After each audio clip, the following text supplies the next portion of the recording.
Marketing advertising है, marketing sales है, marketing events के लिए स्पॉन्सरशिप को लेके आने का नाम है। आप जब भी किसी से पूछेंगे कि यार मुझे बताओ कि मार्केटिंग दर हकीकत है क्या, तो वो आपको एक लिस्ट दे देगा कि मेरे नजदीक मार्केटिंग इस चीज को कहते हैं। आजकल की मार्केटिंग को यहां पहुंचने में टाइम लगा। इस टाइम को हम कहते हैं एवोल्यूशन प्रोसेस। इस सेशन के अंदर मैं आपको बताऊंगा कि एवोल्यूशन ऑफ मार्केटिंग कैसे हुई। टोटल 7 ऐसे दौर या 7 ऐसे इराज कि जिसके थ्रू मार्केटिंग इस प्रोसेस तक पहुंची, और हम उसकी डिटेल के अंदर जाके एग्जांपल्स के थ्रू लर्न करेंगे कि मार्केटिंग दर हकीकत है क्या या क्या थी इन सब दौरों के अंदर। तो आइए सबसे पहले दौर के बारे में बात करते हैं। The first era was trade era. पुराने जमाने की बात है। ट्रेड इरा के अंदर ना मशीनें हुआ करती थी, ना आपको ऑटोमेशन नजर आती थी, ना फैक्ट्रियों के अंदर लोग जाके काम किया करते थे। तो फिर क्या करते थे वो? बार्टर सिस्टम का नाम सुना है आपने? बार्टर सिस्टम से मुराद यह है कि मेरे पास कपास है और आपके पास गंदम है, आओ एक्सचेंज करें।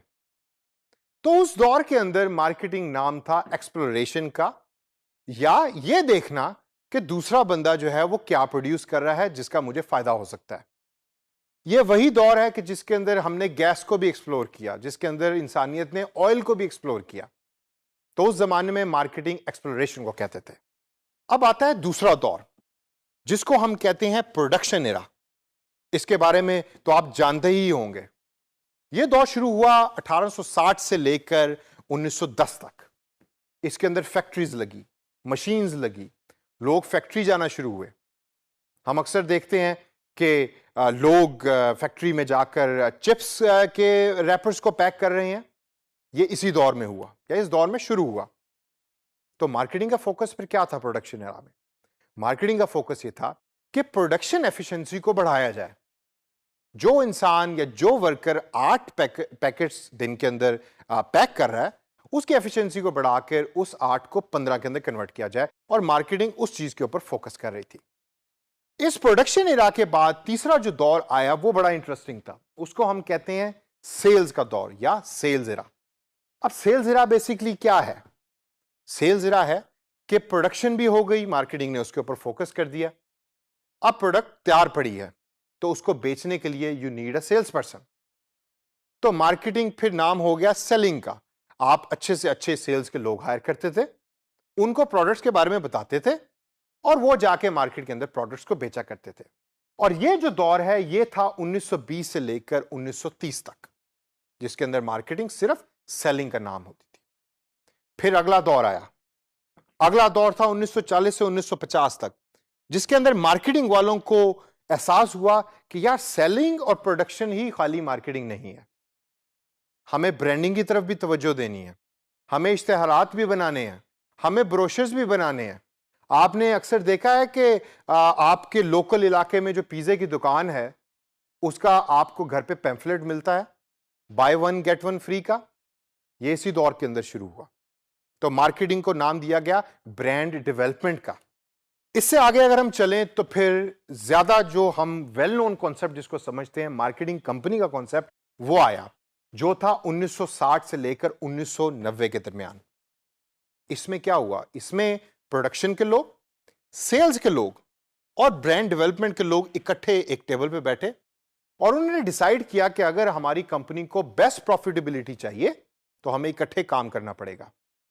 तो फिर सारी कस्टमर स्ट्रेटजीज जो बनने लगी वो इकट्ठे बैठ के बनने लगी, और hence it is called the marketing company era. अब आगे चलिए। कंपनी ने जैसे प्रॉफिटेबिलिटी की तरफ सफर तय करना शुरू किया, तो 1990 में जाके उनको यह पता लगा कि कस्टमर के पास चूंकि ऑप्शंस बहुत ज्यादा हैं, तो खाली सेलिंग और ब्रांडिंग ही हमारे काम नहीं आ रही। तो भाई अगर ब्रांडिंग और सेलिंग काम नहीं आ रही तो फिर then what is the answer? The answer was relationship. Company ने यह डिसाइड किया कि आओ कस्टमर के साथ रिलेशनशिप करो और कस्टमर की तरफ हाथ बढ़ाओ ताकि वो आपका इवेंचुअली लॉन्ग टर्म कस्टमर बन सके। That is called the relationship era. और फिर दौर आया मेरे और आपकी तरह के जवान लोगों का, जिसको हम कहते हैं सोशल मीडिया मार्केटिंग एरा। ये सोशल मीडिया मार्केटिंग एरा क्या है? ये वही एरा है कि जिसके अंदर मैं और आप इस टाइम सांस ले रहे हैं। 2010 से ऑनवर्ड जब डिजिटल टेक्नोलॉजीज आम हुई तो कंपनीज ने यह देखा कि रिलेशनशिप हमें अब डिजिटाइजेशन की तरफ करना चाहिए, यानी कि कस्टमर ज्यादातर अवेलेबल डिजिटल टेक्नोलॉजीज के ऊपर है, सोशल मीडिया, फेसबुक के ऊपर। आप अगर अपनी एग्जांपल देखें तो आप ज्यादातर दिन का टाइम फेसबुक पे गुजार रहे हैं या यूट्यूब पे गुजार रहे हैं।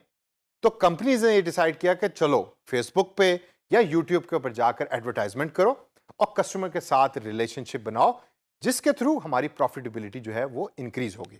इन सब दौरों से गुजर के मार्केटिंग अपने एवोल्यूशन प्रोसेस को कंप्लीट करता है।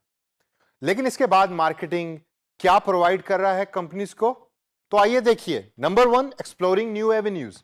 एक्सप्लोरिंग न्यू एवेन्यूज से मुराद है कि आप अपॉर्चुनिटीज को देखते हैं, आप अपॉर्चुनिटीज को सर्च करते हैं। सेकंड नंबर पे ऑप्टिमाइजिंग प्रोडक्शन, प्रोडक्शन की एफिशिएंसी को बेहतर करने के लिए मार्केटिंग अपना किरदार अदा कर रहा है।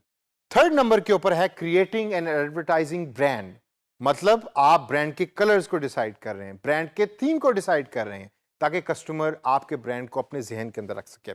चौथे नंबर पे है हमारे पास making company wide efforts interesting, यानी कि पूरी कंपनी को एक गोल के लिए काम करना है, जिसके अंदर मार्केटिंग बहुत ही इंपॉर्टेंट रोल प्ले कर रहा है।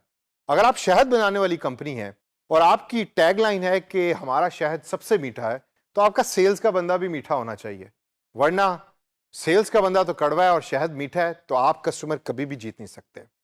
पांचवें नंबर पे हमारे पास है क्रिएटिंग कस्टमर रिलेशनशिप, सबसे इंपॉर्टेंट। आपने अगर कस्टमर का रिलेशनशिप विन कर लिया तो सारी जिंदगी कस्टमर कभी कहीं भागने नहीं लगा। और last but not the least, involving communities, involve करके इंप्रूव करना। कम्युनिटी से क्या मुराद है, मेरी और आपकी तरह के लोग।